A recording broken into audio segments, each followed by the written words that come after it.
ساری چیزیں ڈوب گئیں، مگر اس وقت بھی یہ 2 مینارے جس کو مصر کے مینارے کہا جاتا ہے یہ باقی بچ گئے تھے۔ اس کا مطلب یہ ہوا یہ اس سے بھی پہلے کی تعمیر ہے۔ بہرحال اللہ بہتر جانتا ہے کہ یہ کیا ہے، مگر آئیے جنات کے بارے میں قرآن میں رب نے کیا فرمایا، کچھ آیتیں اور اس کا ترجمہ سنتے ہیں۔ یاد رہے ناظرین، جنات حق ہیں، یہ ہمارے سے پہلے اس دنیا میں تھے اور اب بھی ہمارے درمیان ہیں، لیکن اس میں بھی مسلمان جنات ہوتے ہیں، اس میں بھی غیر مسلم جنات بھی ہوتے ہیں، شریر جنات بھی ہوتے ہیں، نیک جنات بھی ہوتے ہیں۔ جنات کے بارے میں زبردست معلومات کے لیے ایک بہت پیاری کتاب مکتبۃ المدینہ سے شائع ہوئی ہے، اس کتاب کا بھی مطالعہ کیجئے۔ پہلے قرآن پاک کی آیتیں سن لیتے ہیں، پھر میں مزید کچھ عرض کرتا ہوں۔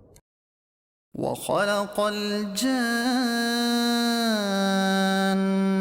مِن مَارِجٍ مِّن نَارٍ، اور جن کو پیدا فرمایا آگ کے لوکے سے۔ وَمَا خَلَقْتُ الْجِنَّ وَالْإِنسَ إِلَّا لِيَعْبُدُونِ، اور میں نے جن اور آدمی اتنے ہی اسی لیے بنائے کہ میری بندگی کریں۔ اچھا ناظرین، یہاں پر یہ جو احرام مصر ہے اس کے بارے میں یہ آتا ہے کہ یہ فرعونیوں کی مقبرے کے طور پہ بنائے گئے، اس میں ساز و سامان رکھا گیا، اس میں سونا رکھا گیا، اس میں زیورات رکھے گئے کہ بعد میں ان کو کام آئے۔ کہاں گئے یہ بڑے فرعون؟ کہاں ہیں ان کے نام لینے والے؟ بات پتہ چلا کہ قبر کے اندر نیک اعمال کب آئیں گے۔ قبر میں تجوری نہیں ہوتی، کفن میں جیب نہیں ہوتا، ہمارے اعمال ساتھ جائیں گے۔